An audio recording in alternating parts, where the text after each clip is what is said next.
Bom dia, bom dia. Bom dia, crianças. Bom dia.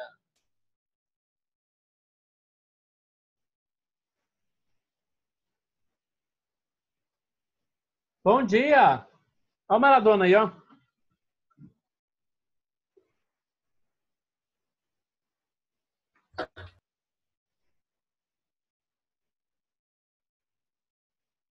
Bom dia, segundo ano. Bom dia, segundo ano A. Bom dia, segundo ano B.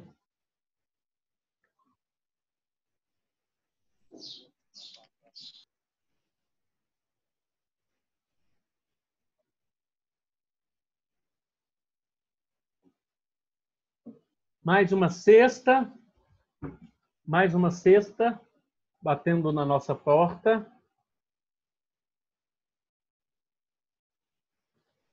Bom dia, Pedro. Eu só vou ligar meu celular, vou conectar ele ali para a gente começar a chamada, tá?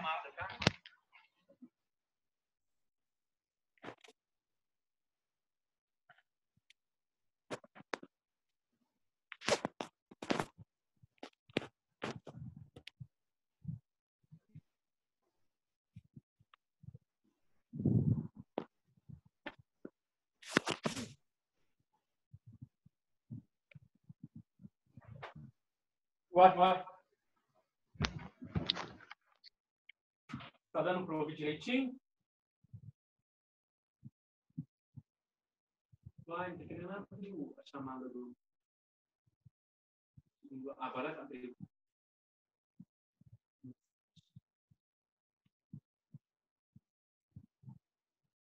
Cauã. Ah, tá de cabeça para baixo. Ai, peraí.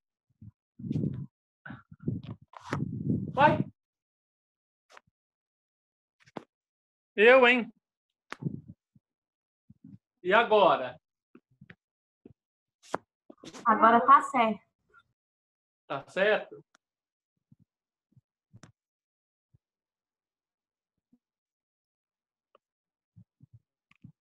Tá dando para ver direitinho?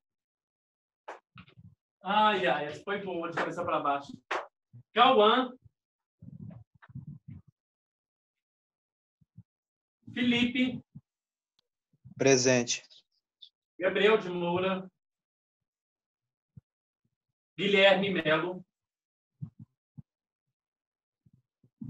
Guilherme Santos. É isso mesmo. Guilherme Santos.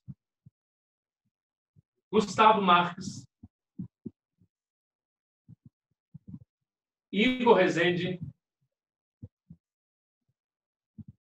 João Pedro.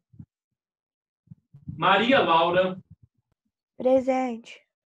Mariana. Matheus Luiz. Pamela. Pedro Henrique. Presente. Pedro Otávio. Presente. Pietro. Rodrian. Valdir. Vitor Antônio. Vitor Oliveira. Presente.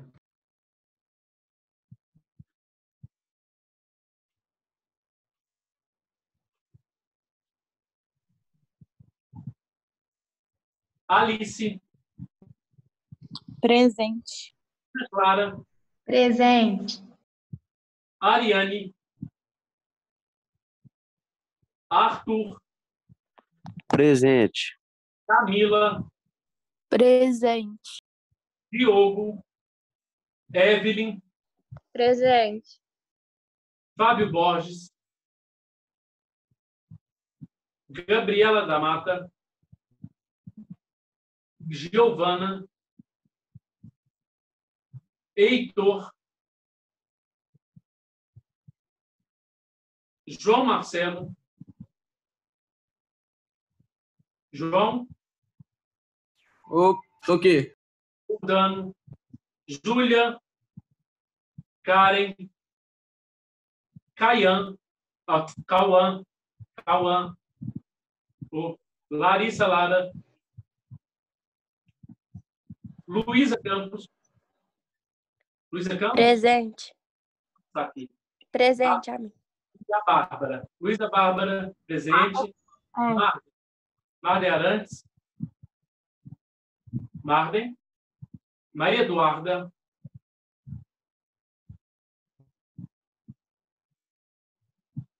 Paulo Márcio. Presente. Pedro Otávio. Presente. Roberta. Presente.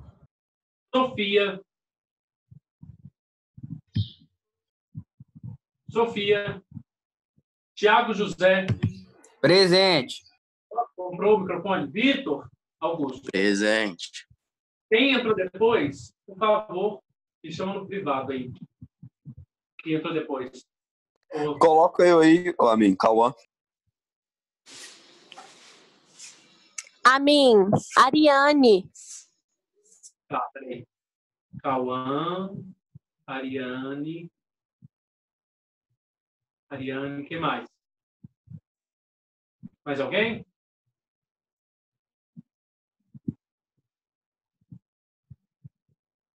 Bom dia, então, para todos. Então, hoje, nós vamos começar... Deixa eu pegar minha mochila. Gente, você acredita que eu preparei a aula de vocês? Eu comecei às 4 horas da tarde. Tá dando para visualizar meu slide aí direitinho? Ô, Amin, dá presente Oi. aí pra mim, fazer um favor? Pietro. Porque eu já estou nos slides. Depois você me chama aí no privado para não esquecer. Deixa eu contar uma coisa para vocês, gente. Eu porque ontem o dia, a tarde toda, de 4 horas até 10h30 da noite, fazendo as aulas de vocês. Essa aula. Ele é muito extenso, tá? Eu preciso terminar ele hoje. Se eu não conseguir, eu vou fazer uma videoaulazinha. Sobre esses 8 capítulos que eu tenho que terminar, eu, infelizmente, né, com aula presencial aqui, eu não consigo. Eu vou tentar gravar vídeos, tá? Eu vou gravar vídeos. E eu vou tentar pegar o horário de outros professores. Só que parece que não vai poder. Mas eu não queria pedir aula extra para vocês, porque senão vocês vão ficar muito... Aí ela está cortando. Senão, eu não queria tomar o horário de vocês, tá? Espera aí só um pouquinho. Pronto. Melhorou? Melhorou, né? Então, hoje, nós vamos falar sobre Zygmunt Bauman. Zygmunt Bauman. Ele é mais conhecido dentro da sociologia do que na filosofia. Então, ele deveria ter sido colocado na sociologia, que seria uma pessoa a menos para a gente estudar. Mas ele é um crítico ferrenho também do sistema capitalista e do que o sistema capitalista fez conosco. Tá? E ali está escrito assim, ó, autor pessimista em relação ao termo ou à pós-modernidade. Isso mesmo, modernidade líquida. Presta atenção. Ele, nas suas primeiras obras, ele começa a diferenciar a modernidade da pós-modernidade. Depois, nos últimos livros dele, ele abandona essa palavra pós-modernidade. Nós vamos saber isso por quê. Porque quando você fala que é pós, é porque alguma coisa acabou e outra iniciou. E não. A modernidade está aí. Ela está em contínuo progresso. Ela não acabou. Então, ele vai depois repensar, né, a forma como ele chamou de modernidade e pós-modernidade, modernidade e pós-modernidade, e ele também vai dar um outro conceito. Esse primeiro momento de modernidade é a modernidade sólida. Eu queria ter trago um gelo. Esqueci. Hoje foi muito conturbado. Esse primeiro período de modernidade que nós vamos estudar, do antepassado, pós-sistema monarca, depois pós-sistema monarca, capitalismo, começando com o capitalismo, ele vai chamar de a sociedade ou a modernidade sólida. Alguém define para mim algo que é sólido? O que é sólido? Constante, rígido, fixo. Rígido, fixo. Está um exemplo, o gelo. Quando você pega o gelo, assim, nossa, ele é duro, firme, tá? Depois, de uma hora para outra, você tira o gelo aqui da geladeira, e ele vai começar o quê? A derreter. A matéria do gelo continua a mesma. Qual é a matéria? Água. Água. Então, quer dizer, a matéria, modernidade, continua a mesma. Só que ela era sólida. E agora ela toma um novo formato líquido. Está entendendo? Mas, em essência, o gelo não é água, a modernidade é modernidade. Ela só faz uma mudança de estado. Por isso que depois ele percebeu que usar o nome pós-modernidade era um equívoco. Tá? Então, autor pessimista em relação à pós-modernidade, termo que ele vai abandonar, né? A palavra pós, né? E por que ele é pessimista? Porque você vai entender lá no final. Ele não encontra solução. Foucault não encontrou solução para os corpos dóceis na sociedade disciplinar? Vocês lembram? O que o Foucault falou? Faça a estética da existência. O Bauman não vai encontrar nada que motiva, que vai fazer essa mutação do homem. Que a sociedade em si, ela não vai mudar. Mas o homem precisa mudar. Mas para o homem mudar, ele precisava que as estruturas sociais mudassem, e elas não vão mudar. Então, o Bauman, ele não consegue ver uma projeção, né, uma projeção positiva, correta, não pessimista, né, positiva para o homem. Ele não consegue ver isso. Então, vamos começar. Então, primeiro, na primeira obra dele, Modernidade e Ambivalência, tá? Ele também ele é igual ao Foucault, tá? Ele investiga tudo da história primeiro, para depois jogar em termos filosóficos. Então, o meu leitor oficial deve estar cheio de erros, tá? Se tiver, por favor, me desculpa. Eu não revisei o texto e eu fiquei até 10h30 da noite. Lê para mim na página o slide. Obra Modernidade e Ambivalência. Investigou o processo formativo da modernidade para o homem, ou melhor, como a modernidade deveria nos formar. Primeiro, analisa o projeto empreendido pela modernidade em eliminar a falta de ordem e organização através da razão, as consequências fracassadas ao longo da história. Ele percebeu que a modernidade,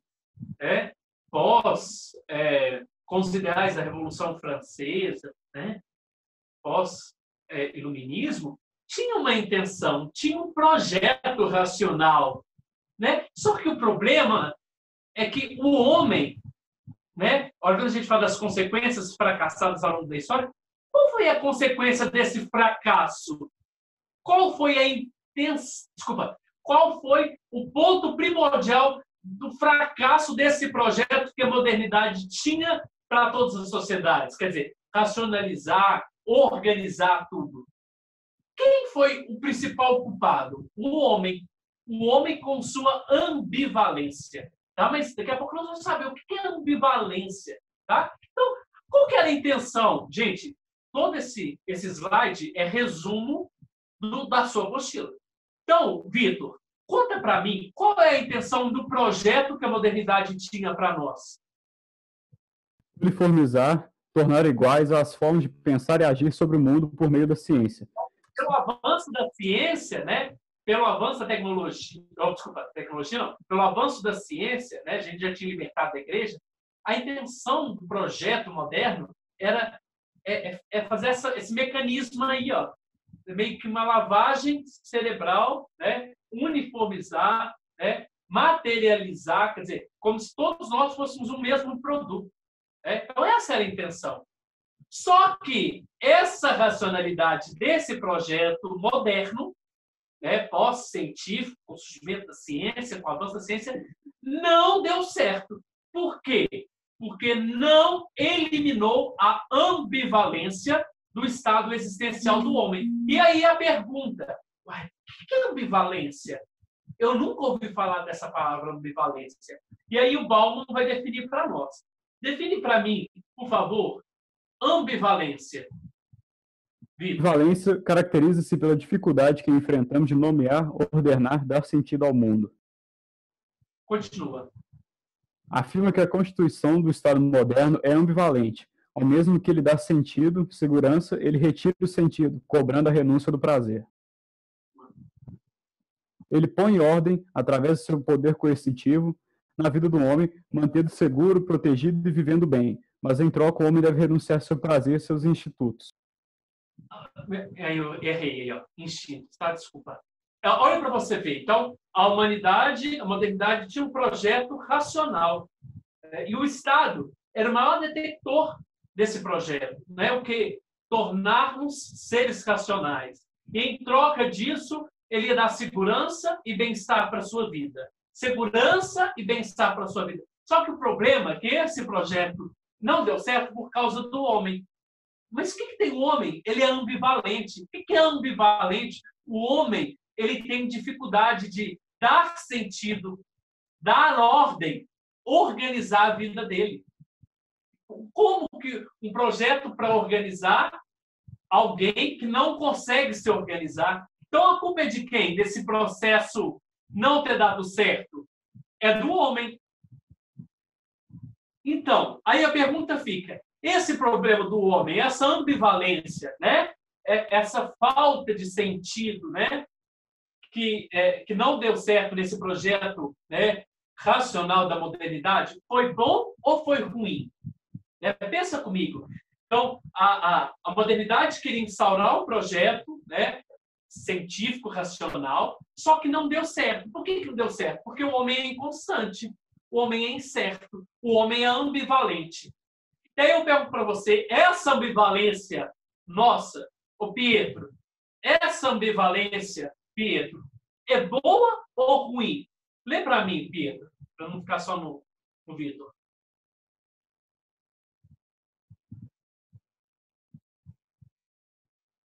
Não tá, né? Ô, Vitor, lê para mim, por favor. Vou te usar, viu? Ruim, pois coloca o ser na posição de não saber tudo, insegurança e incerteza na vida. É ruim. Eu não sei o que vai ser de mim agora, vai ser de mim amanhã. Deixa a gente mais inseguro, ansioso. Essa ambivalência que todos nós temos é ruim? Por quê? Porque a gente se sente inseguro de tomar algumas posições, algumas posturas para a nossa vida. Ok, Pedro. Desculpa, eu não sabia não. Agora, por que é boa, ô Vitor? Boa porque, ao mesmo tempo que existe insegurança e incerteza, ela é propulsora de uma nova forma de relacionar com o mundo. Com isso, o ser experimenta novas posições relativas à ordem, superamos a posição de passividade em relação às normas e condutas que o projeto moderno queria nos impor e saber julgar o que é bom e mal, certo e errado. Aí, lá no final da nossa apostila, está falando assim, dessa parte, né? Viver na ambivalência é como se você... É ruim? Eu sou inseguro. Isso é meu exemplo de vida. Eu sou muito inseguro. É péssimo para mim. Mas é bom. É bom por quê? Porque, ao mesmo tempo, eu não fico submetido a algo ou alguém. Eu posso bater de frente contra essa pessoa, tá? Eu sei julgar o que é certo e, às vezes, o que é errado para a minha vida. Tem segurança? Tem. Mas ninguém vai ficar segurando a minha liberdade. Ninguém vai ficar me impondo. Né? É ruim. Eu sou mega inseguro. Mas ninguém vai ficar apontando o dedo para mim e falar assim, escolhe esse caminho. Aí o que ele vai falar? Viver na ambivalência é permitir jogar um jogo sem saber o resultado. Mas é gostoso, porque nós sentimos o prazer, aquela adrenalina de jogar. É isso que acontece na nossa vida. Eu não sei, né, se minha vida vai dar certo, mas eu tenho que me arriscar. É ruim? É. Por quê? Porque eu sou inseguro. Mas é bom ao mesmo tempo? É. Bom, por quê? Porque eu tenho que me jogar. Eu tenho que me arriscar na vida. Senão eu nunca vou conseguir nada. E esse me arriscar, esse me jogar na vida, é o prazer. Está entendendo o que é ambivalência? Deu para entender? Tá? Tá claro? Então, essa foi a primeira parte da aula, não, da apostila. Agora, ele vai falar sobre um livro, né, que ele fez em relação ao livro de Freud. Freud escreveu O Mal-Estar na Civilização.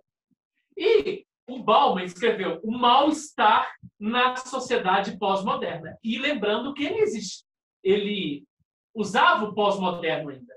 Só que presta atenção, ele não escreve ainda, né, falando da sociedade sólida e líquida. Não nesses termos. Quando eu coloquei entre aspas aí, é eu que estou dizendo, tá?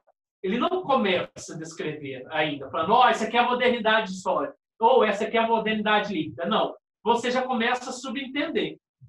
Ele está querendo mostrar para nós que existe dois tipos. A modernidade e a pós-modernidade. Que depois, lá na frente, ele vai chamar modernidade sólida e pós-modernidade como modernidade líquida. Tá claro isso? Tá claro isso? Então, nesse primeiro momento, nesse livro, O Mal-Estar na Sociedade Pós-Moderna, ele vai usar os termos sólido e líquido? Não. Mas ele vai dar características já dessa questão. Tá? Então, esse livro, ele é uma paródia, ele parodia o ensaio de Freud, que é o Mal-Estar da Civilização. Tá? E aí, ele vai falar que, olha para você ver, para Freud, o mal-estar da civilização, né, é gerado, pois o homem tem que colocar limite nos seus desejos. Você tem que segurar os seus desejos. Você tem que reprimir os seus desejos. Esse é o nosso mal-estar. Tá? Aí eu tenho vontade de fazer isso, não posso. Por quê? Porque você reprimiu. Ai, nossa senhora, eu vou trocar minha liberdade, vou dar para o Estado em troca de quê? De segurança, de bem-estar. É isso que o Freud escreveu. Então, você deixa de viver os seus desejos, você deixa de viver a liberdade. E Bauman interpretou o contrário. O homem, ao contrário, ele vive dos desejos, ele está nem aí. Ele agora, nessa sociedade pós-moderna, ele está nem aí para Estado, ele está nem aí para instituição social, né? Ele está nem aí para norma, para regra. Ele também, desculpa a expressão, ele está nem para as normas. Lê para mim o segundo ponto aí, para mim. Vitor. Para Bauman, a pós-modernidade caracteriza-se ao contrário pela desregulamentação da vida, vida sem regulamentação, leis e normas. Os seres privilegiam sua liberdade individual, trocam sua segurança por mais felicidade. E esse mal-estar, então, da sociedade não é porque você reprime os seus desejos, não. O mal-estar... Eu comi castanha e a casquinha está aqui, ó, parada aqui. O mal-estar da sociedade provém de uma excessiva liberdade. É a busca incessante pelo prazer. O homem quer. Tá vendo? E aí que ele vai mostrar para nós qual que é o problema da sociedade. É o consumo. Né? E o ser humano tem a falsa esperança de que ele tem mais liberdade.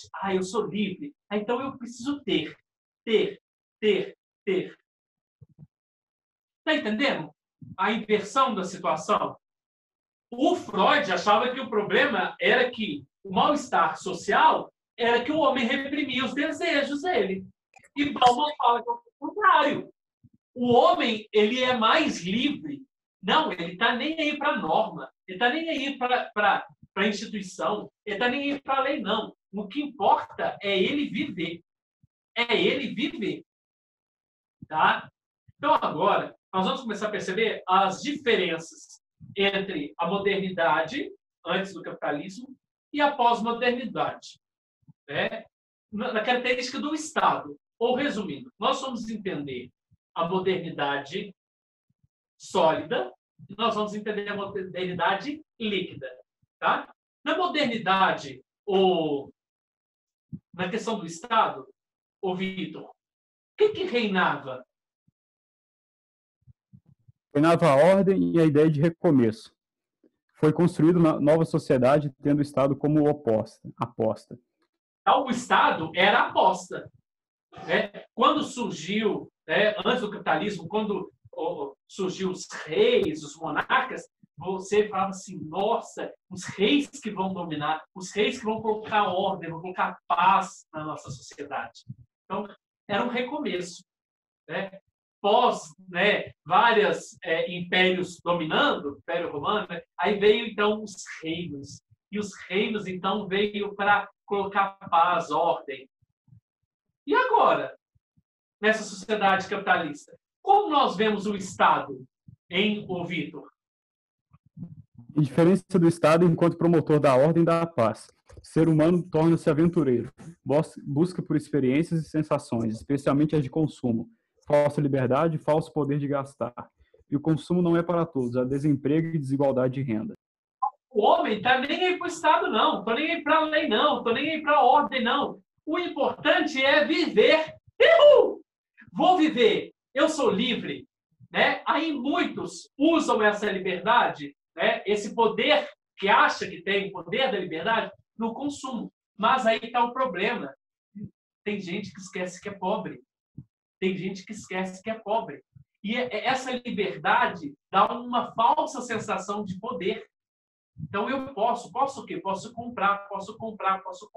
Está entendendo isso? Está claro? Então, na pós-modernidade, da modernidade e da pós-modernidade, na modernidade reinava-se a paz e a ordem. Agora, na pós-modernidade, não reina paz e ordem, porque o homem está nem aí para o Estado. O homem, ele é o detector do poder. Ele sente que ele tem o poder através da sua liberdade. Tá? Então, agora, como é a identidade do indivíduo moderno, sociedade sólida, para o pós-moderno, identidade do indivíduo da sociedade, da modernidade líquida? Lê para mim o indivíduo da sociedade sólida, para mim, Vitor. Existia um projeto de vida erguido, passo a passo, de uma forma planejada dentro de um vínculo com a ordem social. Vínculo com a ordem social. Existia estabilidade. Por exemplo, vocês não, o homem da antiguidade, ele hoje começa a profissão de serralheiro, aprendiz, depois ele começa a ser o serralheiro, depois ele começa a ser o mestre dos serralheiros, depois ele começa a ser o gerente da serralheria, até talvez ele conseguir dinheiro e comprar a serralheria. Então, tá vendo? Tem uma estabilidade social. E também tem uma estabilidade na vida, do relacionamento das pessoas. Então, o homem e a mulher se encontravam, namoravam, noivavam, casavam, tinham filhos e pronto. Então, na modernidade, tudo era instável. Tudo tinha uma estabilidade, tudo tinha ordem, tá? Tudo era organizado. E agora? Como é a vida do homem pós-moderno? Lê para mim, Vitor. Não há vínculos, apenas incertezas, marcado pela velocidade de movimento. Predomina a sorte e não o dom. Nesse mundo incerto... O dom do Wesley ser professor. Ninguém preocupa com o Vitor, porque o Vitor tem o dom de ler bem. O povo não preocupa com o Wesley por ser um bom professor. Ninguém preocupa do dom do Wesley, não. Não tem dom, porque tudo é incerto. A mesma hora que o professor Wesley está aqui dando aula para vocês hoje, amanhã ele não é mais o Wesley a mim que pode dar aula. Está entendendo? Tudo é incerto. Isso aqui, o que é para mim? Se for ver, não é dom, é sorte. É sorte eu dar aula no colégio de aplicação. Não é dom. Tá? Não estou falando se é verdade, não. Eu estou explicando para vocês como seria a visão. Né? Por quê? Por quê? Continua para mim. Neste mundo incerto, o indivíduo, status social, reconhecimento e autoestima pode desaparecer da noite para o dia. Com isso, a construção da identidade fica comprometida. Não. Para você ver, tudo está em movimento, não está? Hoje você está, amanhã você não está mais. Hoje você está pegando uma pessoa, um crush, ou uma crush, amanhã você já abandona ela. Tudo é incerto, tudo está em movimento, tudo roda, né? Roda. E aí? Como fica a vida do ser humano pós-moderno? Que nós vamos chamar depois de sociedade... Nós vamos chamar de sociedade líquida. Como fica a vida do ser humano? Tudo pode ser feito. Tudo pode ser feito. A liberdade. Não esqueça que você tem o poder da liberdade. Nada é permanente. Os laços são dissimulados. Hoje eu tenho um laço de amizade com o Vitor, mas amanhã eu posso passar uma rasteira no Vitor por questão de sorte, porque eu posso. Né? Ele é meu patrão. Eu sou amiguinho do meu patrão, mas amanhã eu posso passar a perna nele, né? E fazer o quê? Dominar. Me tornar o patrão. Né? E o que acontece? O ser humano se perde na sua própria história de vida. Tá claro isso? Como fica o homem? O homem ele fica incerto. A vida dele é incerta. A vida dele não tem certeza. A vida dele não tem garantia de nada. E como ficam as cidades, segundo Bauman, na pós-modernidade? Como ficam as cidades na pós-modernidade? Tem dois tipos de cidades. Né? As cidades daqueles que vão, às vezes, conseguir superar e aqueles que não conseguem superar. E que acham que a vida deles, né, é aquilo e o consumo é um dos maiores fatores que deixa eles nessa sociedade, essas zonas habitadas. Tá? Então, existem dois tipos de cidade, né, que ele vai falar. Aqueles que moram em bairros arborizados, tem escritório, tudo fortificado, tudo policiado, tudo ar-condicionado ligado, bons carros, carros com segurança, de última marca, e tem aquelas pessoas que vivem em zonas habitadas, zonas, não lugares, mas um espaço aí que pode ser habitado, né, por pessoas que são incapazes de escolher, sem liberdade de consumidor, sem direito à individualidade, que são abandonados e excluídos dessa vida social.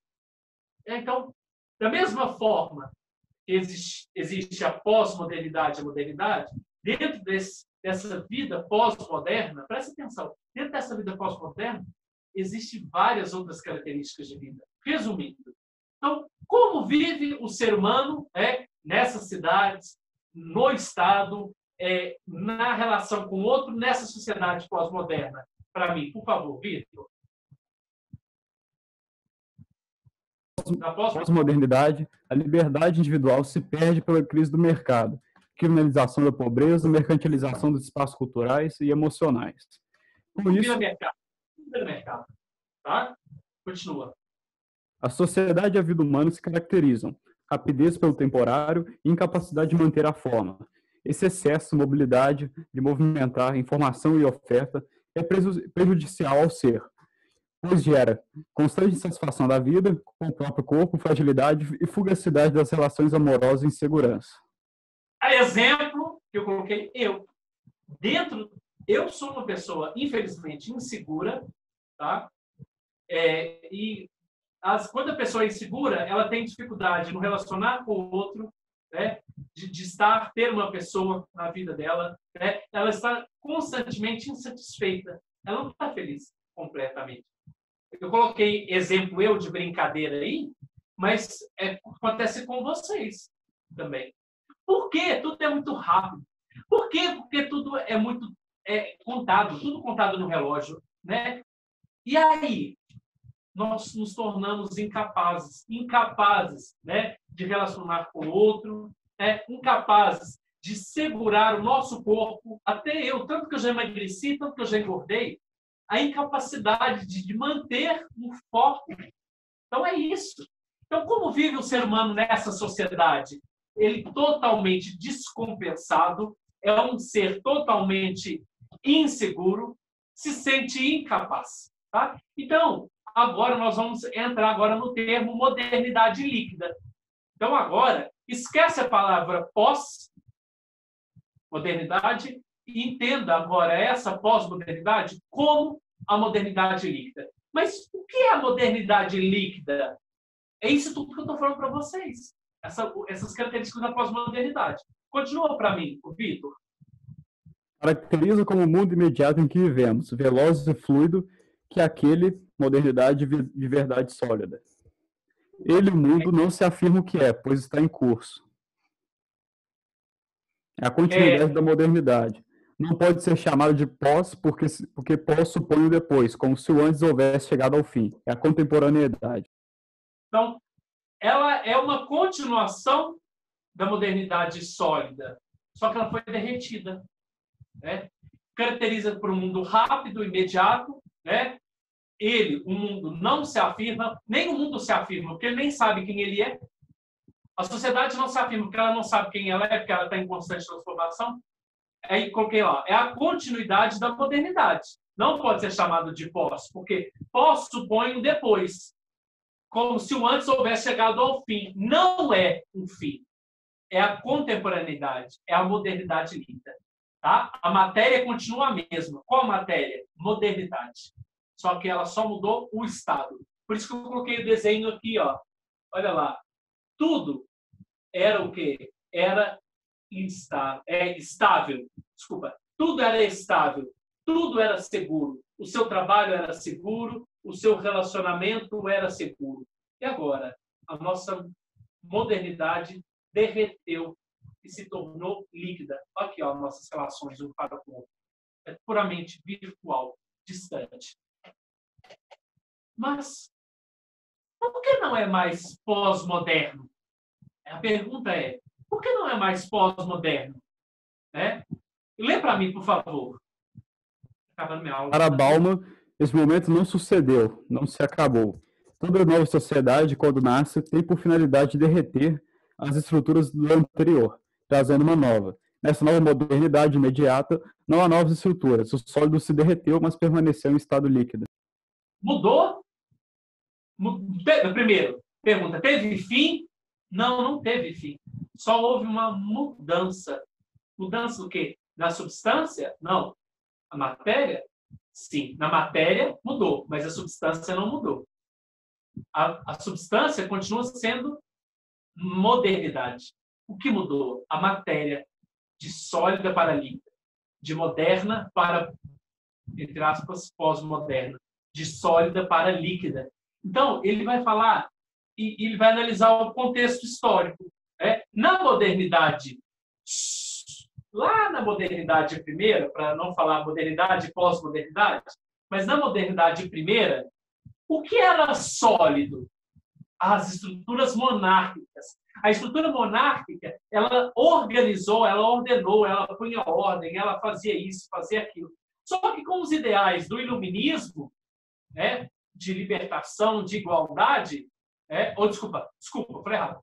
Com os ideais da Revolução Francesa, comandadas pelo iluminismo, a nossa sociedade, da modernidade, da primeira modernidade, se derreteu. As ideais de liberdade, o homem começou a se tornar livre. Livre de quem? Das estruturas monárquicas. Graças a quem? Quem que foi aquele que tirou o gelo da modernidade para fora? O iluminismo. O iluminismo que foi o precursor. Foi o Wesley que foi lá na geladeira e tirou o gelo. Ele que foi. E agora, na contemporaneidade, gente... falta um minuto. Na contemporaneidade, nós não encontramos um fato histórico que fala assim, esse foi aquele que transformou a contemporaneidade. Mas o Bauman, coloca fatores, fatos e exemplos, sinais que demonstraram que esses aspectos podem ter sido o precursor do derretimento dessa nova sociedade que nós vivemos.